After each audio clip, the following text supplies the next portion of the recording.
ایک بار ایک شخص نے حضرت محمد مصطفیٰ صلی اللہ علیہ وسلم سے پوچھا، یا رسول اللہ، پڑوسیوں کے کیا حقوق ہیں؟ آپ نے فرمایا، پڑوسی کا حق یہ ہے کہ اگر وہ بھوکا ہو تو تم اسے کھانا کھلاؤ، اگر وہ بیمار ہو تو اس کی دیکھ بھال کرو، اگر وہ تمہیں مدد کے لیے بلائے تو اس کی مدد کرو، اگر وہ کوئی نقصان میں ہو تو اس کے ساتھ کھڑے رہو، اور اگر وہ تمہارے ساتھ اچھا ویوہار کرے تو اسے عزت دو۔ پھر آپ نے کہا، اللہ نے مجھے اتنا تاکید دی کہ ایسا لگا کہ پڑوسی کو وراثت میں حصہ بھی ملے گا۔ یہ سن کر وہ شخص سمجھ گیا کہ پڑوسی کے حق کو پورا کرنا ایک مسلمان کی ایمانداری اور اچھے اخلاق کا حصہ ہے۔ اس سے ہمیں سیکھ ملتی ہے کہ پڑوسی کا خیال رکھنا اسلام میں بہت بڑا حق اور ذمہ داری ہے۔ ایک بار حضرت محمد مصطفیٰ صلی اللہ علیہ وسلم کے پاس ایک ویاپاری آیا۔ اس نے کہا، یا رسول اللہ، میں نے اپنی دکان پر مال بیچا، لیکن ایک چیز کے اندر تھوڑا نقص تھا جو میں نے گراہک کو نہیں بتایا، کیا یہ ٹھیک ہے؟ آپ نے فرمایا، جو انسان کسی کو دھوکہ دیتا ہے وہ ہم میں سے نہیں ہے۔ ایمانداری سے کمایا ہوا تھوڑا مال دھوکے سے کمائے گئے بڑے دھن سے بہتر ہے۔ اللہ ایمانداری کرنے والوں سے محبت کرتا ہے۔ یہ سن کر ویاپاری فوراً اپنی دکان پر گیا، گراہک سے معافی مانگی اور نقص والا سامان لوٹا دیا۔ اس نے توبہ کی اور ہمیشہ ایمانداری کا راستہ اپنانے کا ارادہ کیا۔ اس سے سیکھ ملتی ہے کہ ایمانداری صرف ویاپار میں نہیں بلکہ ہر کام میں ضروری ہے۔ رشتہ داروں کے ساتھ اچھا سلوک۔ ایک بار حضرت محمد مصطفیٰ صلی اللہ علیہ وسلم کے پاس ایک صحابی آئے اور پوچھا، یا رسول اللہ، کون سا عمل اللہ کو سب سے زیادہ پسند ہے؟ آپ نے فرمایا، اللہ سے ڈرو اور اپنے رشتہ داروں کے ساتھ اچھا سلوک کرو۔ صحابی نے کہا، اگر وہ مجھ سے برا سلوک کریں تو؟ آپ نے فرمایا، رشتہ جوڑنے والا وہی ہے جو اس رشتے کو نبھائے، بھلے ہی دوسرا اسے توڑنے کی کوشش کرے۔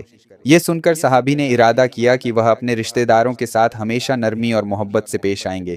اس سے ہمیں سیکھ ملتی ہے کہ رشتہ داروں کے ساتھ صبر، محبت اور مدد کا رویہ رکھنا اسلام کی بڑی تعلیمات میں سے ہے۔ حق کو پہچاننے کی تعلیم۔ ایک بار ایک شخص نے حضرت محمد صلی اللہ علیہ وسلم سے پوچھا، یا رسول اللہ، میں کیسے جانوں کہ کون صحیح ہے اور کون غلط؟ حضرت محمد صلی اللہ علیہ وسلم نے فرمایا، حق کو پہچاننے کا طریقہ یہ ہے کہ اللہ اور اس کے رسول کے حکم کو دیکھو۔ اگر کوئی بات اللہ کی کتاب اور میری تعلیم کے خلاف ہو تو وہ غلط ہے، اور اگر کوئی بات اللہ کے قریب لے جائے اور بھلائی سکھائے تو وہ حق ہے۔ پھر حضرت محمد صلی اللہ علیہ وسلم نے سمجھایا، حق کا ساتھ دینا مشکل ہو سکتا ہے لیکن وہ ہمیشہ تمہیں اللہ کی خوشی تک لے جائے گا، اور غلط کا راستہ چاہے آسان ہو وہ نقصان اور گمراہی کی طرف لے جاتا ہے۔ اس نصیحت نے اس شخص کے دل کو بدل دیا۔ اس نے ارادہ کیا کہ وہ ہمیشہ قرآن اور سنت کے مطابق ہی اپنے فیصلے کرے گا۔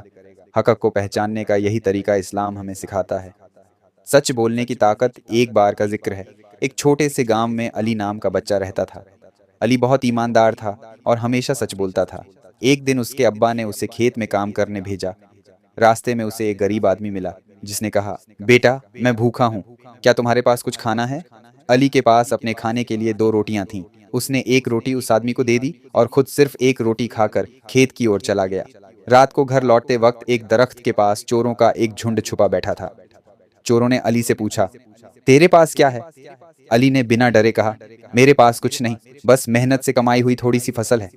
چور علی کی سچائی اور نڈرتا سے اتنے پربھاوت ہوئے کہ انہوں نے توبہ کر لی اور فیصلہ کیا کہ اب کبھی چوری نہیں کریں گے۔ علی کے سچ بولنے اور دیالوتا سے نہ کیول اس نے غریب کی مدد کی بلکہ چوروں کے دل بھی بدل دیے۔ اس سے بچوں کو سیکھ ملتی ہے کہ سچ بولنا اور دوسروں کی مدد کرنا اللہ کو بہت پسند ہے۔ صبر کا انعام۔ ایک بار کا ذکر ہے کہ حضرت ایوب علیہ السلام جو اللہ کے بہت نیک بندے تھے پر بڑی آزمائش آئی۔ اللہ نے انہیں بہت دولت، اولاد اور صحت سے نوازا تھا، لیکن ان کی آزمائش کے طور پر سب کچھ چھین لیا گیا۔ ان کے بچے گزر گئے، دولت ختم ہو گئی اور انہیں ایک گمبھیر بیماری ہو گئی۔ لوگوں نے ان سے دوریاں بنا لیں لیکن ان کی پتنی نے ان کا ساتھ نہیں چھوڑا۔ اتنے دکھ اور تکلیف کے باوجود حضرت ایوب علیہ السلام نے صبر کیا اور کبھی اللہ سے شکایت نہیں کی۔ انہوں نے ہمیشہ کہا، اللہ نے جو دیا تھا وہ اسی کا تھا اور جو لیا وہ بھی اسی کا ہے، میں ہر حال میں اللہ کا شکر ادا کرتا ہوں۔ سالوں بعد اللہ نے ان کی صبر کا انعام دیا، ان کی صحت لوٹ آئی، انہیں اولاد اور دولت واپس مل گئی اور ان کا مقام پہلے سے بھی اونچا ہو گیا۔ اس سے ہمیں یہ سیکھ ملتی ہے کہ صبر کرنا اور ہر حال میں اللہ پر بھروسہ رکھنا انسان کو کامیابی اور اللہ کی رحمت کے قریب لے جاتا ہے۔